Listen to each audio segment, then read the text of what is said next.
आज संविधान दिवसको दिन मङ्गोल नेसनल अर्गनाइजेसनले 2072 सालको नेपालको संविधानमा मङ्गोल नेसनल अर्गनाइजेसनको माग गर्नुहुँदाखेरि र युग पुरुष अमर डाक्टर गोपाल गुरुङज्यूले जिन्दगीभरि सङ्घर्ष गर्नुभएको, त्याग गर्नुभएको, जेल पर्नुभएको उपलब्धिहरू यो संविधानमा कति समेटेको छ।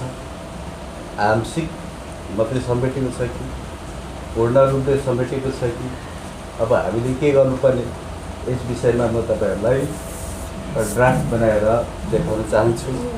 र अर्को कुरो यो पुरुष अमर डाक्टर गोपाल गुरुङज्यूको विषयमा अलिकति भ्रम फैलाउने कुराहरू भइराखेको छ। ती विषयमा पनि म एउटा ड्राफ्ट बनाएर तपाईहरुलाई स्पष्ट गराउन चाहन्छु र केही समय तपाईहरुले धैर्य गर्नुपर्ने हुन्छ। र अब म कति पनि ढिलाइ नगरिकन सर्वप्रथम म डाक्टर गोपाल गुरुङज्यूको जुन एउटा जन्ममिति छ 27 जुलाई 1935 यो अङ्कहरुमा 1935 अङ्क हो। 1935 उहाँको जन्ममिति हो, तारिख चाहिँ 27 हो। तर प्रत्येक अङ्कमा कति महत्त्वपूर्ण कुराहरू लुकिएका छन् त्यो विषयमा म तपाईहरुलाई छर्लङ्ग्याउने कोसिस गर्नेछु। युग पुरुष अमर डाक्टर गोपाल गुरुङज्यूको जन्म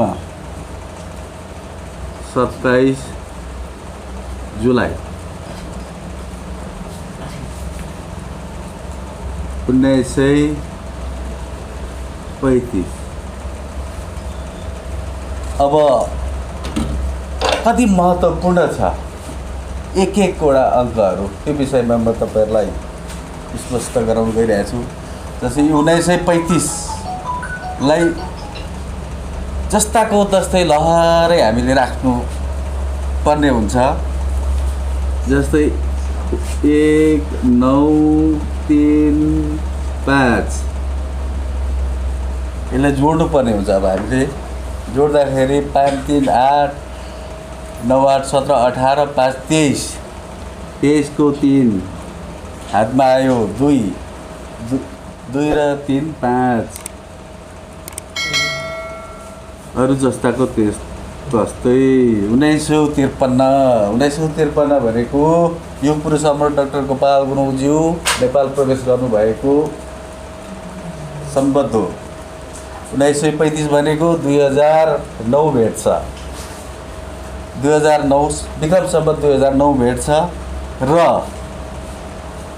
2008 सालमा चाहिँ उहाँको बुबा तेजबहादुर गुरुङ नेपालबाट फर्किनु भयो। उहाँको बुबा नेपाल आउनु भएको थियो। किन आउनु भएको थियो भने राणाहरूलाई खेद्नको लागि, राणा शासन अन्त्य गर्नको लागि उहाँको बुबा चाहिँ 2007 सालसम्म चाहिँ नेपाल आएर लड्नुभयो। त्यसपछि उहाँको बुबा दार्जिलिङ फर्किनुभयो, घर फर्किनुभयो। त्यसपछि 2008 मा फर्किनुभयो।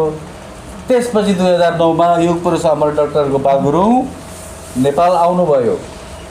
त्यो कति हो भन्दाखेरि 2009 यो चाहिँ 1953 भनेको डाक्टर गोपाल गुरुङ नेपाल प्रवेश, नेपाल आगमन।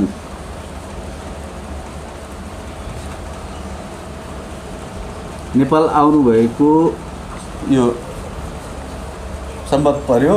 र फेरि 1935 लाई फेरि जोड्नुहोस्, लहरै राखेर जोड्नुहोस्। 1953 यसरी जोडिदिनुहोस्। यसलाई जोडिसकेपछि 5 3 8 9 8 17 18 19 20 21 हातमा लाग्यो 2 र 5 7 जस्ताको त्यस्तै 1971 मा के गर्नुभयो उहाँले? युग पुरुष अमर डाक्टर गोपाल गुरुङज्यूले 1971 मा व्यक्तिगत रूपले यहाँको राजतन्त्रलाई, यहाँको निरङ्कुश राजतन्त्रको अन्त्यको लागि उहाँले डिसिजन गर्नुभयो। अब यसलाई म लेखेरै फ्याँक्छु, यसलाई म लेखेरै बोलेरै वैचारिक रूपले नै यो व्यवस्थालाई निरङ्कुश व्यवस्थालाई अन्त्य गर्छु भनेर उहाँले डिसिजन गर्नु भएको समय हो, मिति हो। र यतिखेरै उहाँले न्यू लाइट दर्ता गर्नुभयो। 1971 न्यू लाइट दर्ता गर्नुभयो। न्यू लाइट दर्ता गरेर चलाउनुभयो। अब फेरि 1971 तपाईँहरूले फेरि लहरै राखेर जोडिदिनुहोस्। जस्तै 1971 तपाईँहरू लहरै 1971 जोडिदिनुहोस्। 7 1 8 9 8 17 18 19 19 को 9 हातमा लाग्यो 1 1 र 7 8 19। यो 1989 के हो भन्दाखेरि मङ्गोल नेसनल अर्गनाइजेसन उहाँले जन्माउनु भयो 1989 मा। त्यसपछि फेरि जोड्नुहोस् तपाईँहरूले 1989 लाई 1 र 9 19 8 र 9 89 लाई फेरि जोड्नुहोस्। जोड्दाखेरि कति हुन्छ? 9 8 17 17 10 27 र 9 36 36 हातमा लाग्यो 3 3 र 8 11 हातमा लाग्यो 1 र 9 10 अनि 2016 के हो भन्दाखेरि उहाँको हेर्नुहोस् जुन 10 2016 मा उहाँको देहान्त भयो। देहान्त यो टक्क मिलेको छ कि छैन है? महापुरुषहरूको यसरी मिलेको हुन्छ। मैले त्यो हिटलरहरूको पनि हेरेँ अरे, त्यो अरूको नेल्सन मण्डेलाको पनि सबैको हेरेँ, यसरी टक्क मिलेको हुन्छ होइन। त्यसपछि यो प्रत्येक अङ्कहरू फेरि इम्पोर्टेन्ट छन्। जस्तै 1989 मा उहाँले मङ्गोल नेसनल अर्गनाइजेसन जेलभित्र जन्माउनु भयो। त 1 जोड्दा कति हुन्छ भने 1990 को कुरा चाहिँ उहाँले भाषणमा भन्नुहुन्छ नि त। मैले इलामको टुडी खेलमा 1990 मा मैले नेपालको 2047 सालको संविधानलाई कागजको खोस्टो, यो त्रिपक्षीय संविधान हो, सम्झौता पत्र हो, दरबारको, काङ्ग्रेसको र कम्युनिस्टको चाहिँ सम्झौता पत्र हो भनेको थिएँ। त्यो पुग्यो भनेर उहाँले भाषण गर्नुहुन्थ्यो नि त। त्यो प्रत्येक एकको पनि अर्थ छ। 90 मा 9 थपिदिनुहोस् 99 हुन्छ। 99 मा के गर्नुभयो? मङ्गोल नेसनल अर्गनाइजेसनको पहिलो महाधिवेशन भयो 2055 भेट्सैले। त्यसपछि 8 थपिदिनुहोस्। 8 ले चाहिँ 7 र 8 ले चाहिँ के भेट्छ भन्दाखेरि यो चाहिँ मङ्गोल नेसनल अर्गनाइजेसन दर्ता भएको मिति भेट्छ। यसमा तपाईँहरूलाई खोज्नु पनि सजिलो होस्, खोज्न पनि बाध्य होस्, अनुसन्धान गर्न पनि सजिलो होस् भनेर मैले एउटा ड्राफ्ट बनाउने कोसिस गरेँ होइन। यो प्रत्येकमा उहाँको त्यो छ अर्थ। 1971 72 मा के गर्नुभयो, 72 देखि 81 मा के गर्नुभयो, यो सबैमा रहस्यमय कुराहरू अथवा सबैमा चाहिँ उहाँले गर्नुभएको कुराहरू छ। तर यो चाहिँ आंशिक कुराहरू भयो, आंशिक मात्रै, सानो सानो उपलब्धि मात्रै भयो। सबैभन्दा ठुलो उपलब्धि चाहिँ यो हो, नेपाल आउनु नै सबैभन्दा ठुलो उपलब्धि हो। त्यसपछि उहाँले डिसिजन गर्नु 1971 मा डिसिजन गर्नुभयो होइन। अब लेखेरै लडेरै चाहिँ यहाँको निरङ्कुश राजतन्त्रलाई पञ्चायती व्यवस्थालाई म ढाल्छु भनेर डिसिजन गरेर उहाँले न्यू लाइट दर्ता गर्नु सबैभन्दा ठुलो इम्पोर्टेन्ट हो। त्यसले धेरै मान्छेहरू जागे, हाम्रो मान्छेहरू होइन, आन्दोलनहरू सिर्जना भए। त्यसपछि आएर टक्कै यसलाई नै जोड्दाखेरि 1989 त्यति मङ्गोल नेसनल अर्गनाइजेसन जन्माउनु भयो। योभन्दा अगाडि यो 1 को पनि इम्पोर्टेन्ट छ। यो 1 इम्पोर्टेन्ट किन छ भन्दा यो 1 मा चाहिँ उहाँ जेल पर्नु भएको थियो होइन। अनि जेल परेको 1 वर्षमा उहाँले यो जन्माउनु भयो। त्यसपछि यसमा त उहाँ त बाहिर आएर, जेल बाहिर आएर झापा इलाममा आएर भाषण गरिसक्नु भएको थियो। इम्पोर्टेन्ट छ। र यो 27लाई पनि तपाईँहरूलाई देखाउन चाहन्छु। यो चाहिँ अलिक मसिनो गरेर तपाईँहरूलाई हेर्नु सजिलो हुन्छ होइन। 27 चाहिँ अब उहाँको यो तारिक भयो होइन। 27लाई चाहिँ अब 2 र 7 देखिन्छ होइन। 2 र 7 9 भयो। यसलाई चाहिँ विग्रह गर्नुपर्छ, यसलाई फुटाउनुपर्छ। 27लाई चाहिँ फुटाइदिनुहोस्, 9 हुन्छ नि त होइन। 27लाई फुटाउनु भयो भने जोड्नु सर, जोडेपछि 9 हुन्छ। 2 र 7 9 भयो।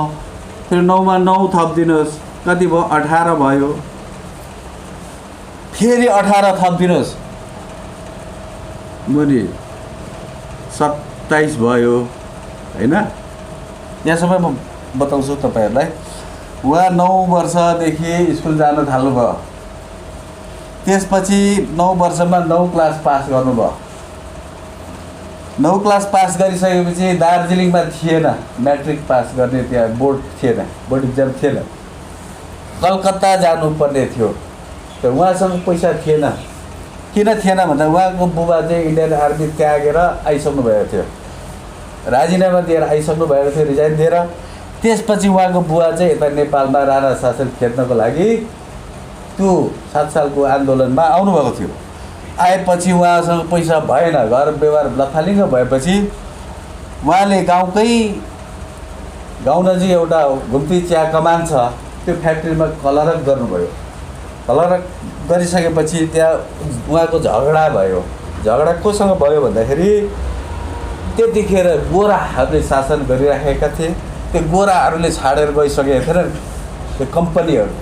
त्यो कम्पनीको मालिक त गोरा नै थिए। त्यो गोरासँग उहाँको त्यो भयो। के भयो त भन्दाखेरि डिस्कस भयो। उहाँले अन्य सहन सक्नु भएन। त्यो अन्य सहन नसकेपछि उहाँले राजीनामा दिएर त्यो कामै छाडेर उहाँ 18 वर्षको उमेरमा नेपाल आउनुभयो। त्यहाँबाट हिँडेरै इलामको कोलबुङ आउनुभयो। हाफपेन्टमा आएको भाइ भन्नुहुन्थ्यो।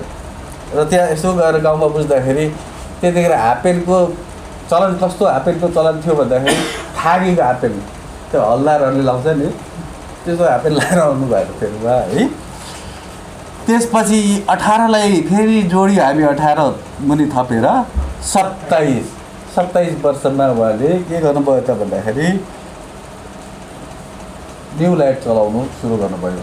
फेरि 27लाई फेरि हामीले के गर्नु, 27 वर्षको उमेरमा त्यसो गर्नुभयो, न्यू लाइट सुरु गर्नुभयो। 27लाई फेरि हामीले जोड्दाखेरि 7 14 15 16 हातमा लाग्यो 1 3 36 वर्षमा के गर्नुभयो त भन्दाखेरि उहाँले विवाह पनि गर्नुभयो, BA पास पनि गर्नुभयो राजनीति शास्त्रमा। फेरि 36लाई फेरि हामीले जोडिदिउँ, 36 राखेर 6 6 12 13 14 15 हातमा लाग्यो 1 4 45 भेट्यो। 45 वर्षको उमेरमा उहाँले के गर्नुभयो? उहाँ 45 वर्ष हुँदाखेरि के गर्नुभयो भन्दाखेरि उहाँले राजनीति शास्त्रमा MA पास गर्नुभयो। MA पास गर्नुभयो। त्यसपछि चाहिँ उहाँले त्यो गर्नुभयो, के गर्नुभयो भन्दाखेरि सबै कुरा शेष गरिदिनु भयो। शेष भनेको उहाँ साहित्य लेखनमा पनि उहाँको रुचि थियो। कविता लेख्नुहुन्थ्यो, शेष यात्रा भनेर नाम राख्नु भएको थियो। अनि उपन्यास पनि शेष उपन्यास भनेर राख्नु भएको थियो। कथा पनि लेख्नुहुन्थ्यो उहाँले, शेष कथा भनेर। त्यहाँदेखि चाहिँ अन्त्य गर्नुभयो र त्यसपछि यता पूर्ण रूपले राजनीतिक पुस्तकहरू मात्रै लेख्न सुरु गर्नुभयो। अब 45 वर्षको उमेरलाई फेरि हामीले 45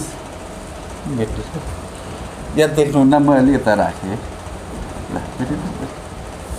यो 45 वर्षको उमेरमा उहाँले त्यो डिसिजन गर्नुभयो। फेरि हामीले 45लाई यसरी 45 राखेर प्लस गऱ्यौँ भने के हुन्छ?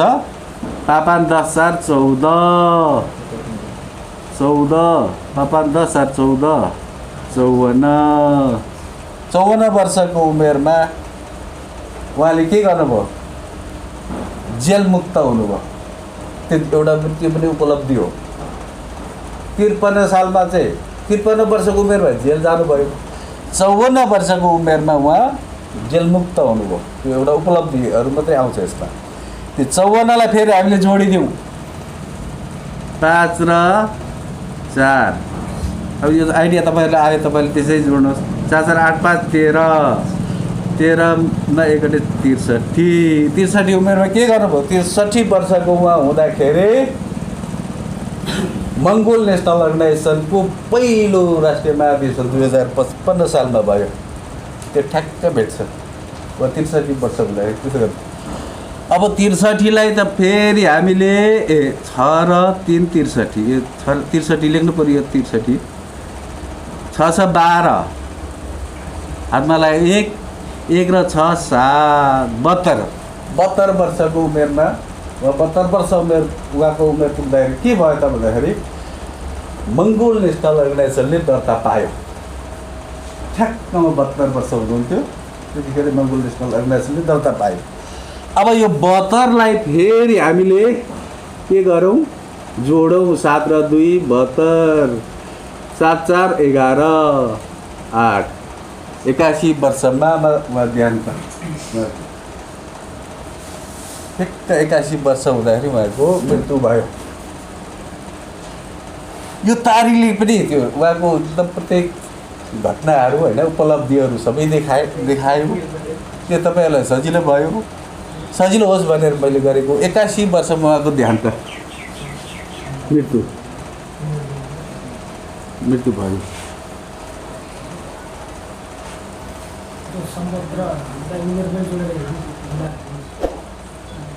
त्यो त तपाईँहरूलाई क्लास हो। त्यो सबै मैले गरिदियो भने त तपाईँले प्रगति गर्नुहुन्न है। बुढाबुढी बुझ्नुभयो नि त होइन। र अब तपाईँले खोज्नु पर्छ शेष यात्रा कहिले लेख्नु भएको थियो, न्यु लाइट कहिले चलाउनु भएको थियो होइन, जेल कहिले पर्नु भएको थियो।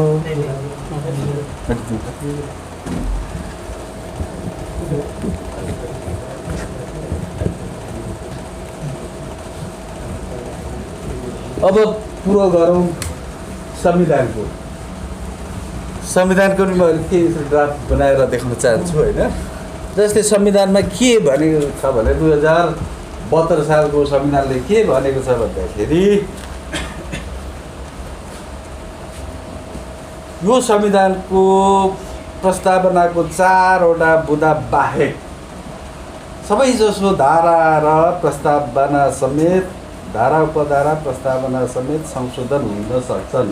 त्यो 4वटा बुँदाहरू के हुन्छ? त्यो त संशोधन हुनै नसक्ने, छुनै नपाउने, त्यसलाई होइन, त्यसलाई फेरबदल गर्नै नपाउने। त्यो 4वटा बुँदाहरू चाहिँ के हो? त्यो भित्र चाहिँ मङ्गोल नेसनल अर्गनाइजेसनको उपलब्धि के छन्? यो पुरुष अमर डाक्टर गोपाल गुरुङको त्याग सङ्घर्षको कुराहरू त्यहाँ छ कि छैन? त्यो चाहिँ हामीले केलाउनु पर्ने हुन्छ। र त्यसमा चाहिँ के छ भन्दाखेरि तपाईँले संविधान हेरेपछि थाहा पाउनुहुन्छ सजिलै प्रकारले। भाग 1 को प्रारम्भिक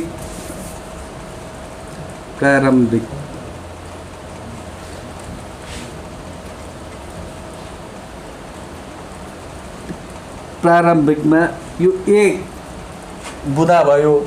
यो बुँदामा के छ भन्दाखेरि संविधान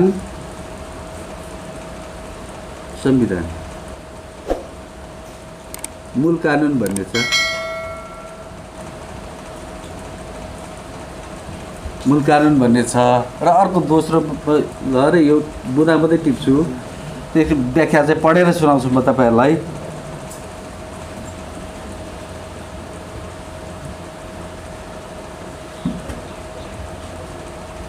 सार्वभौम सत्ता र सार्वभौम सत्ता र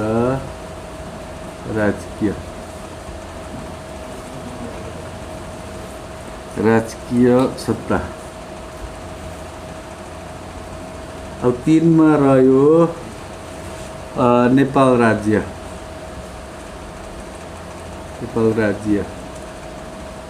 4 मा रह्यो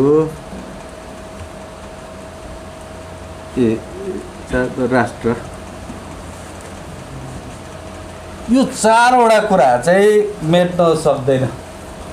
यो 4वटा कुरा चाहिँ 2/3 मात्रै, 1/3 ल्याए पनि एउटै पार्टीले सबै सिट जिते पनि यो 4वटा कुरा चाहिँ छुन पाउँदैन, संशोधन गर्न पाउँदैन।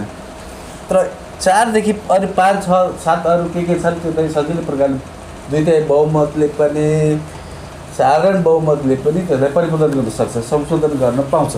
त्यो 4 वटामा के छ त भन्दाखेरि यसमा हाम्रो कुराहरू आयो कि आएन हामीले बुझ्नुपर्ने हुन्छ। एकमा चाहिँ के भनेर लेखेछ भन्दा संविधान मूल कानुन, यो मूल कानुनमा मङ्गोल नेसनल अर्गनाइजेसनको कुराहरू आएको छ। यो संविधान नेपालको मूल कानुन हो। यस संविधानसँग बाजिने कानुन बाजिएको हदसम्म अमान्य हुनेछ। यस संविधानको पालना गर्नु प्रत्येक व्यक्तिको कर्तव्य हुनेछ भनेर यो एकको बुँदामा भयो हैन। दोस्रोमा चाहिँ के छ भन्दा सार्वभौम सत्ता र राजकीय सत्ता भन्ने कुरो छ। यसमा चाहिँ नेपालको सार्वभौम सत्ता र राजकीय सत्ता नेपाली जनतामा निहित रहेको छ। यसको प्रयोग यस संविधानमा व्यवस्था भए बमोजिम हुनेछ भनेको चाहिँ के हो त भन्दाखेरि हामीले के भन्थ्यौँ, यो कुरा हाम्रो डाक्टर गोपाल गुरुङज्यूले के भन्नुहुन्थ्यो, हामीले के सिकाउनु हुन्थ्यो त भन्दाखेरि राजाको छोरा राजा हुने जन्मसिद्ध अधिकारबाट अधिकार चाहिँ खारेज हुनुपर्छ, अन्त्य हुनुपर्छ। जनताकै छोराछोरी राष्ट्रपति हुनुपर्छ, जनताकै छोराछोरी राष्ट्र प्रमुख हुनुपर्छ भनेर हामीले जुन कुराहरू भन्थ्यौँ, नारा लगाउँथ्यौँ, त्यही कुरा चाहिँ आयो यसमा। सार्वभौम सत्ता र राजकीय सत्ता चाहिँ कसको हातमा आयो? जनताकै छोराछोरी बन्न पाउने हैन। र त्यसपछि हिजो के थियो भन्दाखेरि जनताको छोराछोरी त प्रहरी प्रमुख पनि बन्न पाउँदैन थियो, सेनाको प्रमुख पनि बन्न पाउँदैन थियो। त्यही राणाकै छोराछोरी सेनाको प्रमुख, त्यही शाहकै छोराछोरी क वर्गको राणाको छोराहरू, क वर्गको शाहको छोराछोरीहरू नै प्रहरीको पनि प्रमुख हैन, आर्मीको पनि प्रमुख उनीहरू हुन्थ्यो। तर अहिले चाहिँ के भयो भने जनताकै छोराछोरी पनि प्रहरी प्रमुख, जनताकै छोराछोरीहरू पनि आर्मीको प्रमुख, जनताकै छोराछोरीहरू पनि योजना आयोगको प्रमुख, जनताकै छोराछोरीहरू पनि लोकसेवा आयोगको प्रमुख बन्न पाउने प्रावधान चाहिँ आयो। त्यो कसले हिजो नारा लगाइरहेको थियो भन्दाखेरि मङ्गोल नेसनल अर्गनाइजेसनले जनताकै छोराछोरी पनि राष्ट्रपति प्रधानमन्त्री बन्नु पाउनुपर्छ भन्ने कुरो चाहिँ यसले स्पष्ट पार्छ। र अर्को नेपाल राज्यमा के छ भन्दाखेरि नेपाल स्वतन्त्र अविभाज्य सार्वभौम सत्ता सम्पन्न धर्मनिरपेक्ष छ हैन। त्यसपछि समावेशी लोकतन्त्र, समाजवाद र सङ्घीय लोकतान्त्रिक गणतन्त्रात्मक राज्य भनेपछि लोकतन्त्र पनि आयो, धर्मनिरपेक्ष पनि आयो, सङ्घीय। अब हामी प्रान्त भन्छौँ र उनीहरूले सङ्घीय भनेर ल्याएको कुरो त एउटै हो। तर मङ्गोल नेसनल अर्गनाइजेसनको प्रमुख माग र मुद्दाहरू चाहिँ आए यसमा। यो मेट्नै नसक्ने ठाउँमा, सुनै नपाउने ठाउँमा आयो। प्रस्तावनाको 4 वटा मुद्दाभित्र आयो हैन। एउटा जनताको छोराछोरी राष्ट्रपति बन्ने यो कुरो पनि आयो। र मङ्गोल नेसनल अर्गनाइजेसनको प्रमुख माग र मुद्दा भनेको लोकतन्त्र, धर्मनिरपेक्ष र प्रान्तीयता, त्यो पनि आयो। त्यो आइसकेपछि चाहिँ अब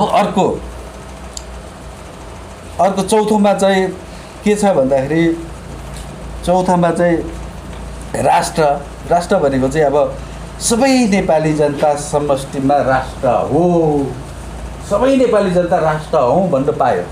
हिजोसम्म त हामीलाई विदेशी भनेर खेद्न पनि सक्थ्यो उनीहरूले हैन। उनीहरूसँग सबै कुराहरू थियो। डाक्टर गोपाल गुरुङज्यू चाहिँ नजन्मनु भएको थियो भने, उहाँले हामीलाई राजनीतिक चेतना नदिनु भएको थियो भने, आँखा नखोलिदिनु भएको थियो भने त्यो पनि सम्भव थियो, उनीहरूले खेद्न पनि सक्थ्यो।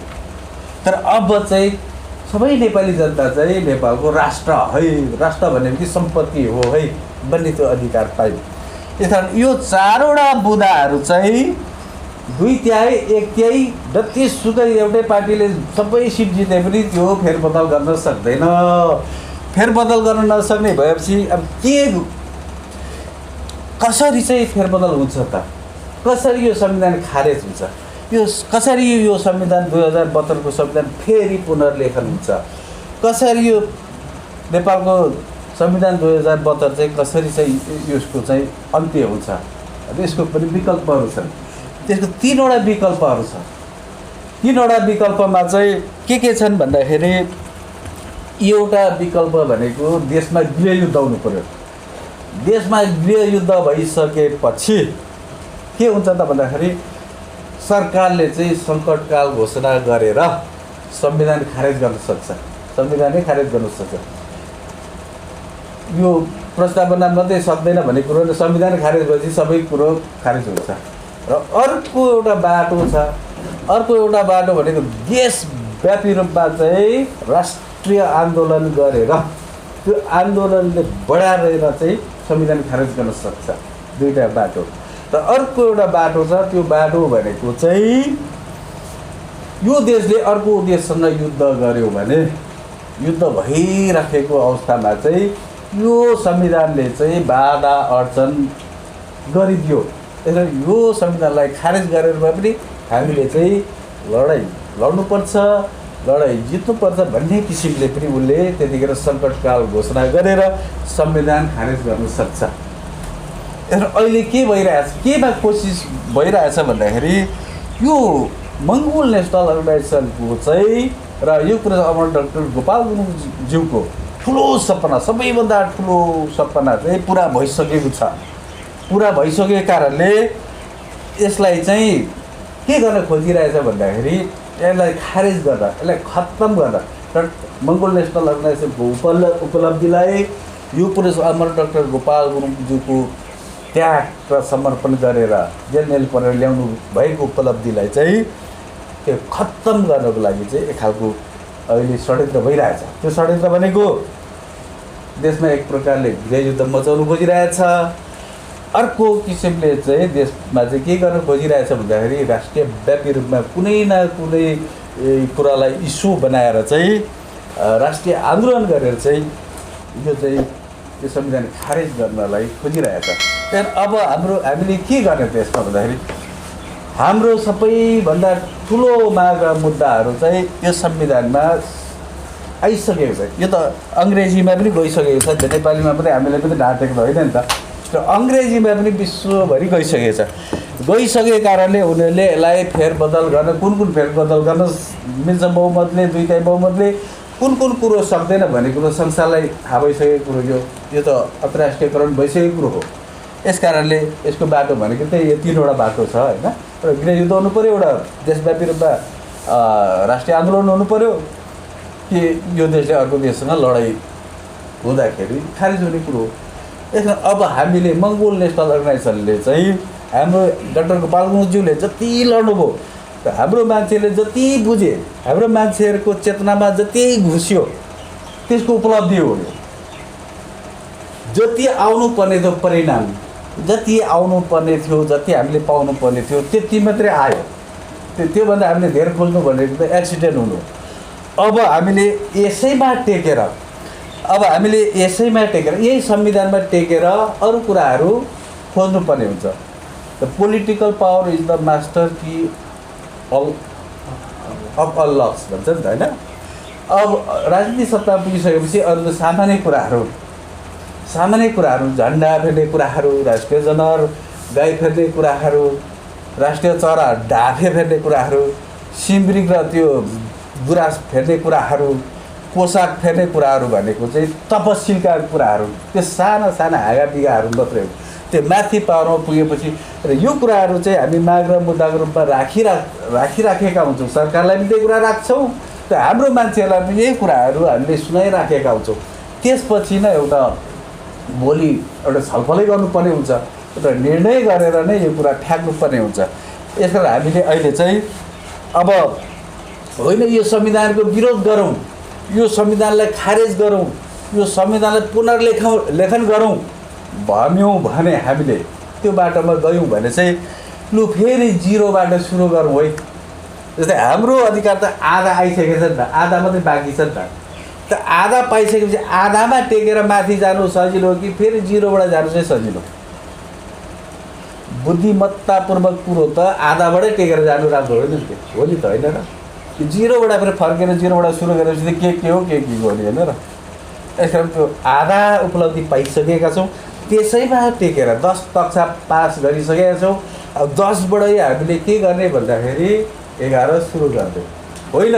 10मा मेरो राम्रो रिजल्टै आएन, मैले डिस्टिङसन ल्याउनु पर्ने थियो, ल्याउनु सकिनँ भनेर फेरि म एकदेखि सुरु गर्छु। एकदेखि त म फर्स्ट भइहाल्छु नि, डिस्टिङसन ल्याइहाल्छु नि भनेर भन्नु चाहिँ मूर्खता हो नि त, होइन?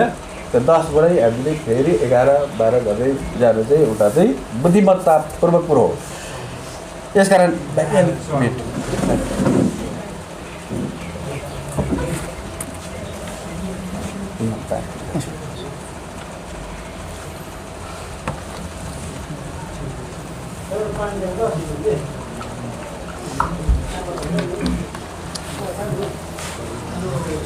अनि यो कुरो चाहिँ जुन उपलब्धिहरू मैले सुनाएँ, यो 2072 सालको संविधानमा चाहिँ हामी मङ्गोल नेसनल अर्गनाइजेसनको डाक्टर गोपाल गुरुङजीको सपना जुन रूपले चाहिँ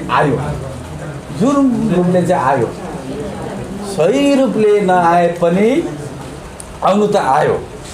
त्यसलाई सही बनाउनको लागि चाहिँ, सही किसिमले अगाडि लैजानुको लागि चाहिँ अब हामीले यसमा टेकेर जानुपर्ने भयो। तर यो लडाइँ चाहिँ यो पुरा अमर डाक्टर गोपाल गुरुङज्यूले एक थोपा रगत नबगाइकन यो लडाइँ जित्नुभयो। एक थोपा लडाइँ नगरिकन अब राजनीतिक लडाइँ धारा पऱ्यो त भन्दाखेरि त्यो वैचारिक क्रान्ति शान्तिपूर्ण तवरले लड्ने भनेको चाहिँ कसको फर्मुला हो यो, होइन? भन्दाखेरि चाहिँ मङ्गोलहरूको, त्यो मङ्गोलहरूको जस्तै शान्तिपूर्ण भनेपछि बुद्धकै कुरा आयो, होइन? अनि फेरि बिना हात हतियारले लडाइँ जित्नु भनेको चाहिँ अब आर्ट अफ वार भनेको छ, है? युद्धको कला। त्यो युद्धको कला चाहिँ हामी मङ्गोलहरू चाहिँ मङ्गोलकै युद्ध कला चाहिँ हामीले फलो गर्नुपर्छ। त्यो सुनचुको युद्ध कलामा के छ भन्दाखेरि त्यो युद्ध कला अहिले चाइनाले पनि युज गरिराखेको छ। त्यो डाक्टर गोपाल गुरुङजीले त्यही फर्मुला युज गर्नुभएको, होइन? अनि बाहुन छेत्रीहरूले र एमिनोलाई गाली गर्नेहरूले कुन फर्मुला युज गरिराखेको छ, होइन? कुन रणनीति उनीहरूले चाहिँ अगाडि बढाइराखेको छ भन्दाखेरि उनीहरूको रणनीति चाहिँ चाणक्य नीति हो। चाणक्य नीति भनेको छाम ठक खा झुट बोलेर, होइन? त्यो मारेर काटेर त्यसरी जाने हो। यसरी मङ्गोल नेसनल अर्गनाइजेसनको चाहिँ शान्तिपूर्ण तवरले जाने, त्यो त्यसरी मान्छेहरूको ब्रेनमा, मान्छेहरूको दिमागमा चाहिँ यो विचारहरू घुसाइसकेपछि, होइन? दर्शनहरू घुसाइसकेपछि त्यो अटोमेटिक तयारी भएर आउँछ, त्यो बाहिर निस्किन्छ। तर कसरी घुस्छ, कसरी उसले नराम्रो कुरा फ्याँक्छ त्यो त देखिँदैन, त्यो रहस्यमय हो। अनि रिजल्ट पनि कसरी आउँछ भन्दाखेरि नदेखिने गरी रहस्यमय किसिमले आउँछ, त्यो रिजल्ट पनि आउँछ। र अहिले के भइरहेछ भन्दाखेरि अब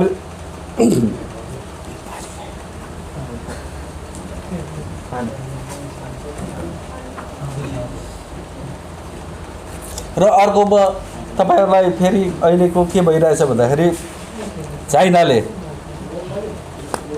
चाइनाले जुन एउटा इन्डिया विरुद्ध चाइना र इन्डिया भर्सेस एउटा वार हुँदैछ है बोर्डरमा, लद्दाखतिर भइरहेको छ।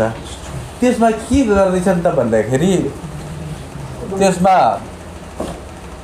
त्यसमा के गर्दैछन् भन्दाखेरि चाइनाले चाहिँ त्यही सुनचुको युद्ध कला नीति नै उसले प्रयोग गरिरहेको छ। उसले त्यो कलाहरू युज गरिरहेको छ, होइन? र अर्को म तपाईँलाई के स्पष्ट पार्न चाहन्छु भन्दा तपाईँहरूले चाहिँ यो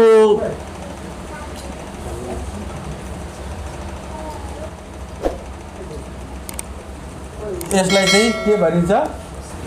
स्वास्तिक चिन्ह। यो स्वास्तिक चिन्ह कस्तो चिन्ह हो? त्यो हाम्रो चिन्ह त होइन, यो त प्योर आर्यहरूको हो। यो चाहिँ हिटलर, होइन? आर्यहरूको चाहिँ यो चिन्ह हो। यसको अर्थ चाहिँ के हुन्छ भन्दाखेरि जस्तो सुकै दुष्ट नीति अपनाएर भए पनि आफ्नो स्वार्थ सिद्ध गर्नु भन्ने कुरो अर्थ लाग्छ, होइन? बाबु छेत्रीले चाहिँ यो किन थपक्क नेपालमा ल्याएर चाहिँ यसलाई चाहिँ अगाडि बढाए त भन्दाखेरि यो उनीहरूको चाहिँ चिन्ह भयो, आर्यहरूको चिन्ह, उनीहरूलाई फाप्ने चिन्ह, उनीहरूलाई उकास्ने चिन्ह, उनीहरूलाई उँभो लाउने चिन्ह। र यहाँको मूलवासी मङ्गोलहरूलाई चाहिँ उँधो लाउने चिन्ह हो यो चाहिँ स्वस्तिक चिन्ह, होइन? यो स्वास्तिक चिन्हले चाहिँ के भयो विश्वमा भन्दाखेरि 2 पटक चाहिँ उनीहरूले विश्वमा चाहिँ विश्वयुद्धमा 2 पटक उनीहरू विश्वको सुपर पावर भए, आर्यहरू नै भए, त्यो आर्यहरू भए होइन। यस कारणले त्यो जर्मनले जुन एउटा पहिलो विश्वयुद्ध सुरु गर्यो त्यो बहाना मात्रै हो, त्यो बहाना मात्रै गरेको उनीहरू। जसो तसो गरेर विश्वमा हामी आर्यहरू नै सर्वश्रेष्ठ हुनुपर्छ, सुपर पावर हुनुपर्छ भनेर एउटा बहानाबाजी बनावटी पहिलो युद्ध गरेको, पहिलो विश्वयुद्ध गरेको उनीहरूले। दोस्रो पनि उनीहरूले सानो एउटा बहाना गरेर फेरि अब उनीहरू पावरफुल हुनको लागि उनीहरू दोस्रो विश्वयुद्धमा पनि उनीहरूले के गरे त भन्दाखेरि आफू लडे जस्तो गरेर उनीहरू पावरफुल भएको। र उनीहरू विश्वको सुपर पावर मुलुक चाहिँ फेरि उनीहरूले अमेरिका, त्यो इङ्ल्यान्डबाट, फ्रान्सबाट, जर्मनबाट गएर अमेरिका बसेको तिनै आर्यहरूको हातमा चाहिँ विश्व नै उनीहरूको पन्जाबमा पर्यो। र अहिले अर्को आएको छ हेर्नुहोस्, अब चाहिँ त्यो अलिक बिग्रेको, त्यो आर्यहरूले मन पराउँदैन, तिनीहरूलाई यहुदी भन्छ, त्यो इजरायलीहरू। त्यो उनीहरूको चिन्ह चाहिँ के छ भन्दाखेरि उनीहरूको चिन्ह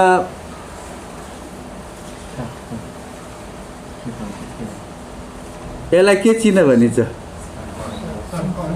चटकोट। यो चाहिँ बिग्रेको आर्यहरूको चटकोट हो, जनजातिहरूको यो इजरायलीहरू यहुदीहरूको। अब यो यहुदीहरू अब अहिले हाम्रो यो नेपाल पनि आइसकेको छ। नेपालमा कहिलेदेखि आयो त भन्दाखेरि 200 वर्ष अगाडिदेखि आइसकेको छ होइन।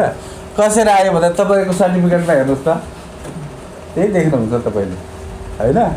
अब स्कुलहरूमा हेर्नुहोस्, स्कुल बोर्डमा हेर्नुहोस्, क्याम्पसको बोर्डहरूमा हेर्नुहोस्, यो त आइसकेको छ।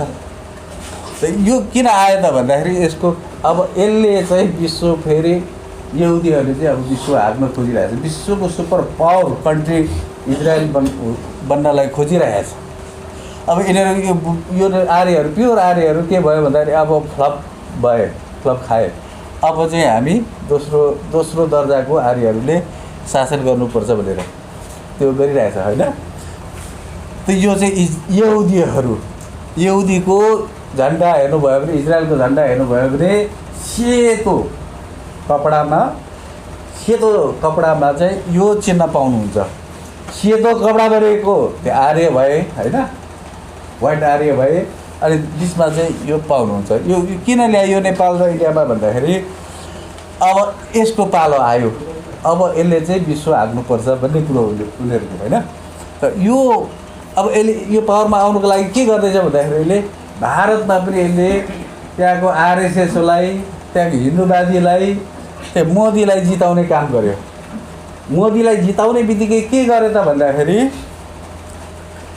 अनि मोदीले अब भारत त धर्मनिरपेक्ष मुलुक हो, यो त गाई गोरु काटेर खाइराखेका थिए हिजोदेखि होइन। र मोदीलाई पावरमा ल्याउने बित्तिकै त्यो बन्देज गर्यो। पहिलोचोटि गाई गोरु काटेर खान नपाउने, यसलाई चाहिँ अब कडा कानुन बनायो होइन। मोब लिन्चिङ भनेको भिडभाडले पनि मारेर तर्साउने काम गरे हिन्दूवादी आरएसएस सङ्गठनहरूले होइन। किन त्यस्तो कडा कानुन ल्यायो त भन्दाखेरि यिनीहरूको एउटा सपना छ, यो यहुदीहरूको एउटा सपना छ। यहुदीहरूको सपना भनेको चाहिँ के हो भन्दाखेरि उनीहरूको रातो एउटा गाईले चाहिँ रातो बाछी पायो भने चाहिँ उनीहरूको शक्ति बढ्छ, विश्वमा उनीहरू शक्तिशाली भएर चाहिँ विश्व उनीहरूले हाक्न पाउँछ भन्ने चाहिँ उनीहरूको एउटा सपना छ, पुरानो सपना छ। जस्तै पुरानो सपना भनेको इन्डियाको पनि अब महाभारत बनाउने सपना हो होइन, इजरायलको पनि ग्रेटर इजरायल बनाउने सपना हो। त्यसरी त्यो सपना पुरा गर्नुको लागि ग्रेटर इजरायल बनाएर विश्वमा चाहिँ अब पावरफुल सुपर पावर कन्ट्री भएर बस्नुको लागि चाहिँ उसले चाहिँ अब त्यसरी सुरु गरिसकेको छ। के सुरु गरे त भन्दाखेरि अब कुन देशले चाहिँ हाम्रो कुराहरू पालना गर्छ, समर्थन पाइन्छ पाइँदैन भनेर उनीहरूले चाहिँ आफ्नो मातहतमा पैसा फ्याँकेर हुन्छ कि के फ्याँकेर हुन्छ भने फ्याँकेर हुन्छ। त्यसरी उनीहरूले सरकारहरू फेरबदल गर्दै सरकारमा पुर्याउँदै त्यसरी गरिराखेको छ। तर त्यो चाहिँ भारतमा पनि अहिले गाई गोरु काट्न चाहिँ मनाइ छ नि त। किन मनाइ छ भन्दाखेरि रातो गाईले रातो बाछी ब्याइसकेपछि त्यो रातो बाछीलाई चाहिँ बलिदानी गरेर त्यसलाई चाहिँ भाकल पूजा गरेर हैन। त्यसपछि हाम्रो शक्ति बढ्छ भनेर चाहिँ एउटा उनीहरूले चाहिँ एउटा उनीहरूको सपना छ, देखावटी सपना हो, मान्छेलाई चाहिँ त्यो भ्रम सिर्जना गर्ने सपना हो। र अब यसकारण यो नेपालमा किन यसको अर्थ न बर्थ किन युज गरिरहेको छ भन्दाखेरि नेपालका मूलवासी मङ्गोलहरू त कसको दास रहेछौँ भन्दाखेरि चाहिँ यो चिन्ह ल्याउने बित्तिकै प्योर आर्यहरूको दास भयो यो मुलुक त, यहाँको मूलवासी मङ्गोलहरू त यहाँको बाहुन छेत्री त के भयो त भन्दाखेरि यो जन्माउने हैन, यस्तो रणनीति जन्माउनेहरूको चाहिँ पिछलग्गु रहेछ, अथवा यिनीहरू त गोरा आर्यहरूको काम गर्ने एजेन्ट मात्रै रहेछ भन्ने कुरा बुझ्नु पऱ्यो। र अहिले फेरि यो किन यो पनि ल्याइराखेको छ नेपालमा, गाई गोरु किन काट्न दिइराखेको छैन भन्दाखेरि यहाँको शासकहरू चाहिँ कसको पिछे लागु भइरहेछ भन्दाखेरि भित्री रूपमा उनीहरू चाहिँ त्यो इजरायली यहुदीहरूको पिछे लागु भएर काम गरिरहेको छ। यस कारणले यो दुइटैलाई काट्नको लागि चाहिँ अब हैन मङ्गोल नेसनल अर्गनाइजेसन यहाँका 80% मूलवासी मङ्गोल अथवा एसियाकै मङ्गोलहरू चाहिँ अगाडि बढिराखेको छ हैन।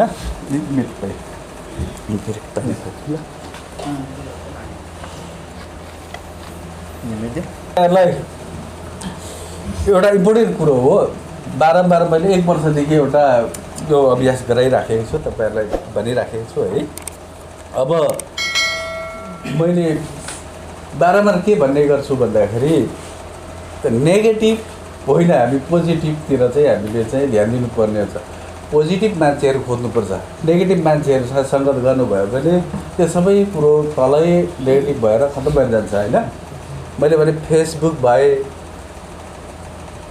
फेस मेसेन्जरको कुराहरू भए हैन, अब भिडियो गेम भयो, भिडियो त्यो के भन्छ च्याटहरू भए, यो अनि फेरि सिरियलहरू भए टेलिभिजनको, यिनीहरू सबै कुरो चाहिँ नेगेटिभ कुराहरू। तिनीहरू नेगेटिभ काम मात्रै गर्छ, तिनीहरूले आफ्नो ब्रेनलाई चाहिँ पोजिटिभ ठाउँमा पुर्याउनु दिँदैन, नेगेटिभ काम मात्रै गर्न लाउँछ, रिसाप बनाइदिन्छ, जुझारु बनाइदिन्छ, अनुशासनहीन बनाइदिन्छ तपाईँको हैन। उदाहरणको लागि मैले यसरी दिने गर्थेँ हैन। अब नेगेटिभ चाहिँ पोजिसन कुन हो र पोजिटिभ पोजिसन चाहिँ कुन हो तपाईँले यहाँबाट थाहा पाउनुहुन्छ हैन। जस्तै तपाईँ यो अडाउने कुरा छ नि त हैन, मैले कहाँ अडाएर चाहिँ कहाँ हेरेर चाहिँ अडाएँ माथि, यो चाहिँ पोजिटिभ भयो। त अब म तल फेदमा हेरेर अडाउनु खोज्छु, हेर्नुहोस् ल अडाउनु सक्दिनँ, किनभने यो तलको नेगेटिभ कुरा चाहिँ हामीले ब्यालेन्स गर्नै सक्दैनौँ। अहिले तपाईँको पक्षमा कुरा गर्छ, भरे फेरि अर्कै पक्षमा कुरा गर्छ, तपाईँले भन्नुभएको गोप्य कुरा पनि अर्को शत्रुलाई सुनाइदिन्छ उसले हैन। किनभने यो चाहिँ नेगेटिभ सेन्स भयो नि त। नेगेटिभ कुरो चाहिँ के भन्छ के गर्छ त्यो तपाईँले मिलाउनु पनि सक्नुहुन्न, सम्हाल्नु पनि सक्नुहुन्न। त्यस कारण हामीले जहिले पनि पोजिटिभ टाढाको कुरा हेर्ने हैन।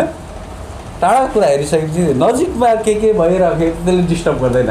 तर हामी नजिकमा मात्रै हेरिरह्यौँ भने चाहिँ के हुन्छ, त्यसले डिस्टर्ब गर्दैन, ब्यालेन्सै गर्न सक्दैनौँ हामी। त्यही भित्र नै हाम्रो जिन्दगी बर्बाद हुन्छ, जिन्दगी नै हामीले सिधाएको थाहा पाउँदैनौँ है।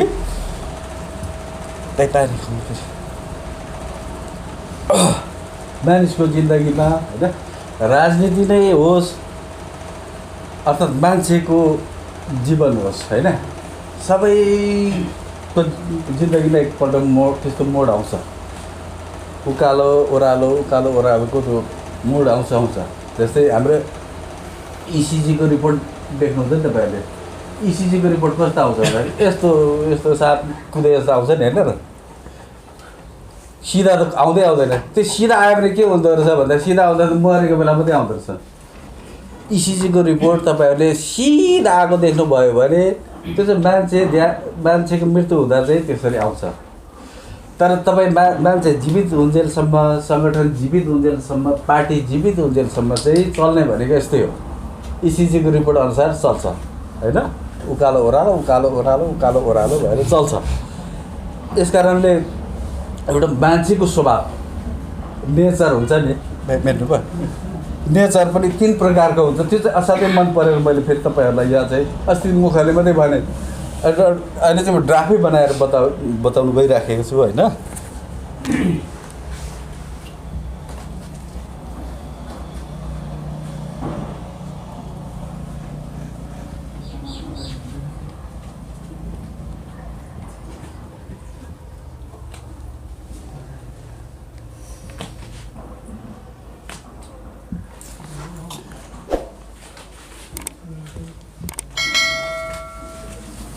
यो मान्छेको स्वभाव 3 प्रकारको हुन्छ भनेर मैले 3टा एउटा बनाएँ होइन, ड्राफ्ट बनाएको छु। त्यसमा चाहिँ यो गन्तव्य हो, यो चाहिँ लक्ष्य हो, गन्तव्य लक्ष्य होइन। तर सुरु चाहिँ यहाँबाट हुन्छ, सुरु यहाँबाट हुन्छ, यहाँबाट सुरु गरेर यहाँ पुग्नुपर्ने हुन्छ। गन्तव्य यो हो, लक्ष्य यो हो। राजनीतिक दलको होस्, मान्छेकै होस्, विविध होइन विषयकै होस्। तर के हुन्छ भन्दाखेरि अब यहाँबाट जाँदाखेरि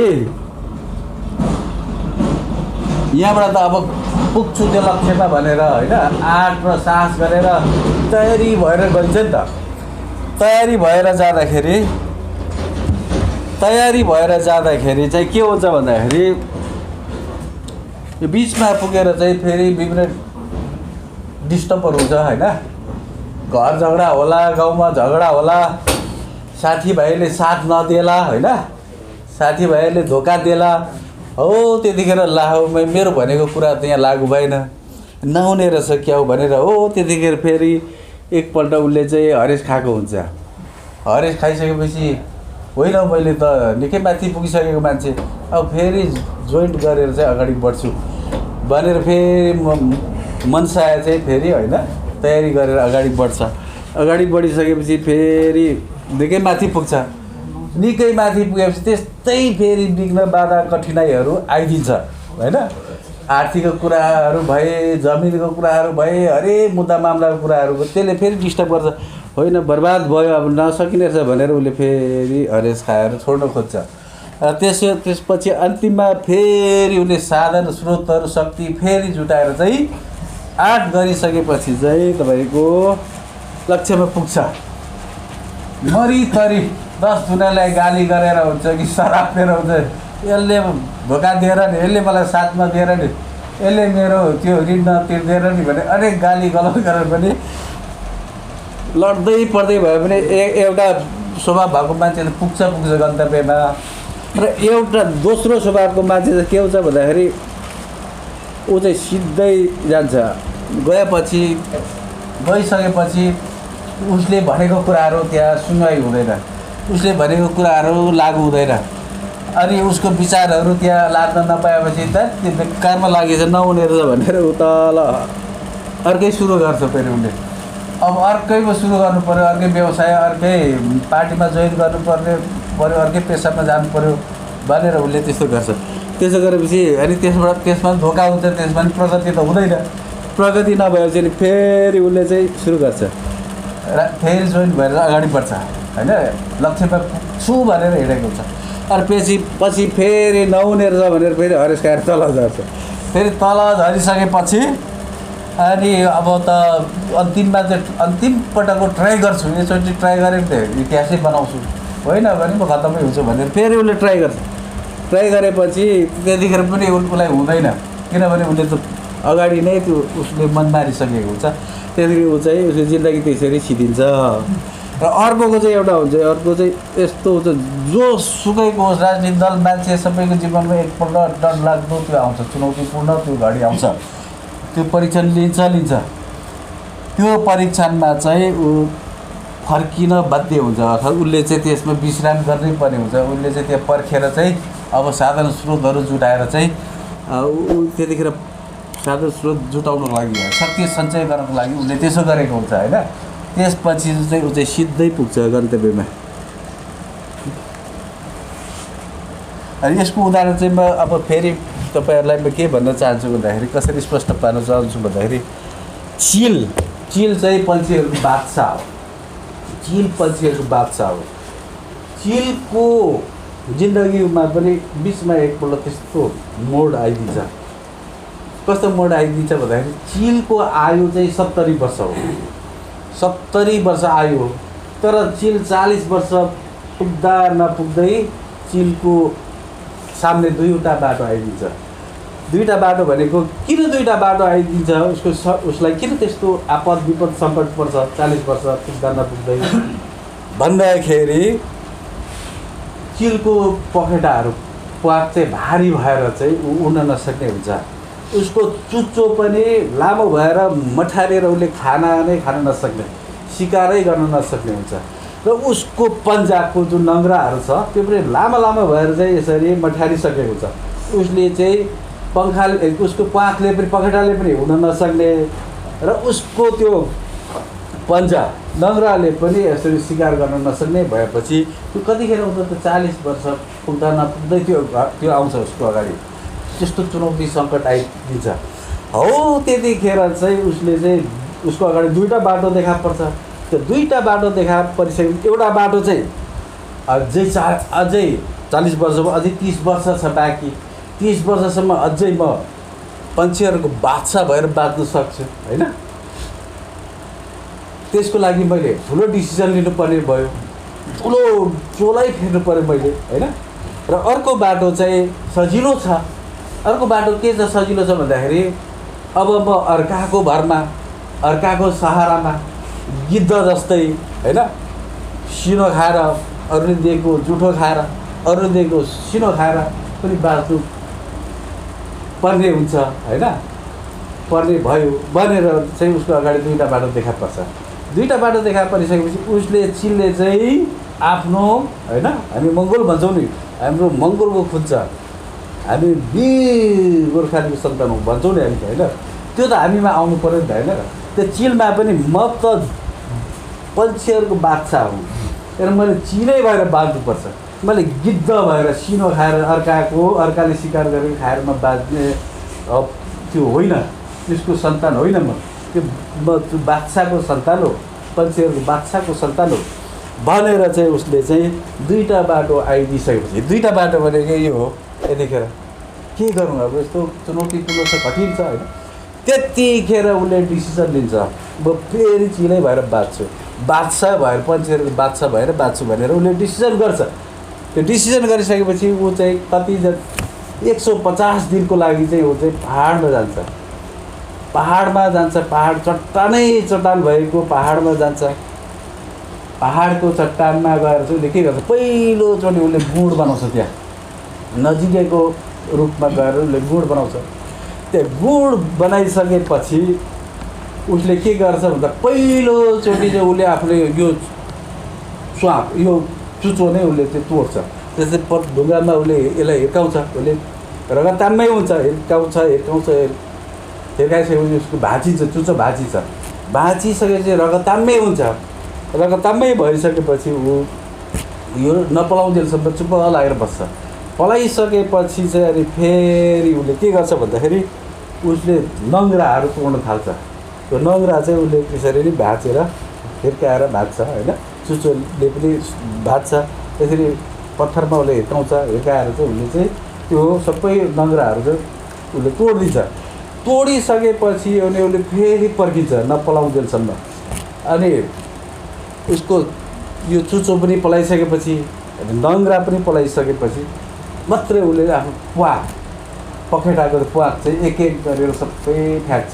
सबै फ्याँकिसकेपछि 150 दिनमा मात्रै उसको फेरि नयाँ प्वाक आउँछ।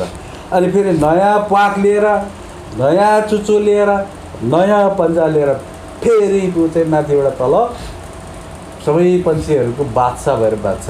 अरू चराचुरुङ्गीहरू हावा पानी आएपछि, गडाङगुडुङ भएपछि सबै गुड खोज्न थाल्छ, सबै भिजेर मुसा जस्तै दुःख पाइराखेको छ।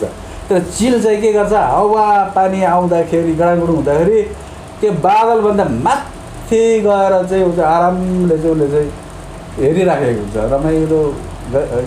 रमाइलो होइन, उसको लागि रमाइलो के भइरहेको छ तल, त्यो उसले चाहिँ हेरिराखेको हुन्छ। त्यस कारणले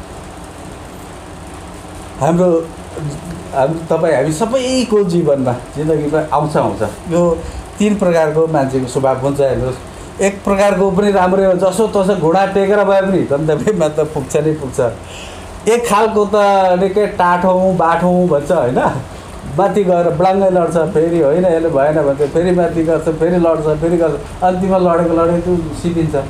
र एउटाको तपाईँ हामी सबैको जिन्दगीमा एकपल्ट आउँछ कठिन चुनौतीपूर्ण घडी आउँछ। त्यो कठिन परिस्थितिलाई त्यो ठुलो परीक्षण हो। त्यो परीक्षण पास गर्नुभयो भने ऐतिहासिक होइन, इतिहासमा सबैले होइन युगौँ युगसम्म गुणगान गाउने होइन, सबैले याद गर्ने त्यो राम्रो काम गरेको खर्च भन्दै अब मोटामोटी कुराहरू यही कुराहरू थियो होइन। विशेष रूप त अब संविधानको कुराहरू हामीले के उपलब्धि गरेको मङ्गोल नेसनल अर्गनाइजेसन चुपचाप चल्छ अहिले भन्ने कुरा त आउँछ नि। त मङ्गोल नेसनल अर्गनाइजेसनले चाहिँ मूल मार्ग मुद्दाहरू डाक्टर गोपाल गुरुङज्यूको सपनाहरू होइन, अरू त हामीले पुरा गर्ने सपनाहरू नि त। तर उहाँको जिन्दगीभरिको सपना त अब हामीले देखेको कुरो त उहाँले लोकतन्त्र, धर्मनिरपेक्ष, प्रान्तीयताको कुरा गर्नुहुँदैन त होइन। त्यो कुराहरू त आइसकेपछि त डाक्टर गोपाल गुरुङज्यूको त सपना पुरा भयो। अब तपाईँहरूको सपना पुरा चाहिँ फेरि यसैमा टेकेर डाक्टर गोपाल गुरुङज्यूको सपना पुरा भएको सपनामा नै टेकेर हामीले पुरा गर्न सक्छौँ। त्यो धेरै दिन छैन, अब धेरै समय पनि छैन होइन। त्यही अब अघि भने मैले अब देश स्वास्थिक चिन्हवालाहरू होइन, षट्कोणवालाहरू जबसम्म कमजोर हुँदैन विश्वमा, जबसम्म उनीहरू आपतमा पर्दैन, अप्ठ्यारोमा पर्दैन, तबसम्म हाम्रो यहाँ प्रगति र उन्नति हुने कुरो चाहिँ हामीले नसोच्दा हुन्छ। किन हाम्रो बाउ बाजे पुर्खाहरूले पनि यो ट्राई गरेका हुन् होइन। र हाम्रो बाबुबाजेहरूले चाहिँ के गरे त भन्दाखेरि अघि एउटा के भयो भन्दाखेरि अब संविधानको कुरो अलिक रहेको छ होइन। हाम्रो बाबुबाजेहरूले चाहिँ यो संविधान जति उपलब्धि भयो नि त्यो उपलब्धिलाई चाहिँ आंशिक रूपमा मात्रै आएको छ, पूर्ण रूपमा त आएको छैन। आदि त हामीले पुरा गर्ने हो। जुन आंशिक रूपमा आएको पनि हामीले तोडिदियौँ भने त के भयो त भन्दाखेरि डाक्टर गोपाल गुरुङको त सबै इतिहासै मेटिन्छ होइन। तपाईँ हाम्रो भविष्य खतम हुन्छ। यसकारण हाम्रो पुर्खाहरूले चाहिँ कुन लडाइँ लडे त भन्दाखेरि पाएको उपलब्धि 50% उपलब्धिलाई पनि नष्ट हुने किसिमले, अर्थात् वैचारिक क्रान्ति लड्नुपर्ने थियो। यो मुलुकमा वैचारिक लडाइँ लड्नुपर्ने थियो र हाम्रो पुर्खाहरूले चाहिँ हतियारको लडाइँ लडे, हतियार हिंसाको युद्ध लडे, विश्वमा पनि लडे होइन, रगत बगाउने कामहरू गरे। उमेर हुन्जेलसम्म त तातो जोस हुन्छ, त्यसमा चाहिँ लडे। तर घर फर्किँदाखेरि होस आयो, ला हो मैले त 10 दुनियाँलाई काटेर आएछु, 10 दुनियाँलाई मारेर आएछु भने त पछि पछिताउने कुरो हुन्छ। त्यो पहिला जोसमा त जोस त कहाँ पुऱ्याइदिएको हुन्छ। यसकारण हामीले जति अहिले उपलब्धि हासिल भएको छ त्यसलाई फेरि जिरोबाट सुरु गरौँ। यो संविधानलाई खारेज गरौँ, यो संविधानलाई पुनर्लेखन गरौँ, यो संविधानलाई च्यात्यौँ भन्यौँ भने चाहिँ हाम्रो पुर्खाहरूले जो पापको लडाइँ लडे नि होइन, मार्ने काट्ने मात्रै त्यसलाई पापको लडाइँ भनिन्छ। त अहिले हामीले लड्दै गरेको वैचारिक लडाइँ चाहिँ त्यसलाई चाहिँ धर्म भनेको सत्यलाई चाहिँ धर्म भनिन्छ। सत्यको यथार्थ कुराको हामी लडाइँ लड्दैछौँ। अनि हामी फेरि यो 72 सालको संविधानमा जुन 4वटा कुराहरू मेट्नै नसक्ने कुराहरू आइसकेको छ त्यसकै विरोध गर्न थाल्यौँ भने, यो संविधानलाई खत्तम गर्न खोज्यौँ भने हामी पनि फेरि हाम्रो पुर्खाहरूले जस्तै एक खालको के लडाइँ लडिराखेको हुन्छौँ भन्दाखेरि पापको लडाइँ। अन्त फेरि त हामीलाई त त्यो सजिलो प्रकारले त्यो ठाउँमा पुग्न दिँदैन। मारकाटको कुराहरू आउँछ, त्यसपछि त हत्या हिंसाको कुराहरू, आन्दोलनको कुराहरू आउँछ होइन। एक थोपा रगत नबगाइकन यहाँ पुगिसकेका छौँ। अब यहाँबाट माथि चढ्नु भनेको चाहिँ हाम्रो वैचारिक युद्धको कुरा आयो होइन। वैचारिक हामीले लडाइँ लड्नुपर्छ। अब धेरै टाढा छैन, धेरै लामो पनि छैन। अब मङ्गोल नेसनल अर्गनाइजेसनले हेर्नुहोस्, म तपाईँहरूलाई फेरि यो पनि बताइदिइहाल्छु, भविष्य पनि बताइदिइहाल्छु। किन बचाउँछु भन्दाखेरि डाक्टर गोपाल गुरुङज्यू 2016मा बित्नु भएको होइन। 2016लाई फेरि तपाईँले 2016 तल लेखिदिउँ त कति हुन्छ? 5 6 2 8 8 8 7 15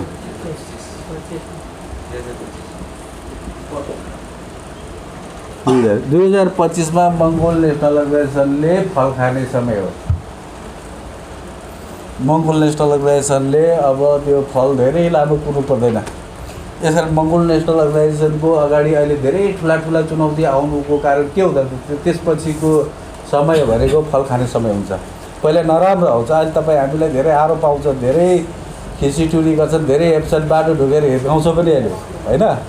तर अब किन भने त्यो त हामीले सहनु पऱ्यो, त्यो त हामीले त्यसलाई त क्लियर गरेर जानु पऱ्यो। किनभने 2025मा ग्यारेन्टीका साथ भन्छु मङ्गोल नेसनल अर्गनाइजेसनले फल खाने दिन, फल खाने यसबाट सुरु हुन्छ। भन्दै म तपाईँहरूसँग बिदा लिन चाहन्छु।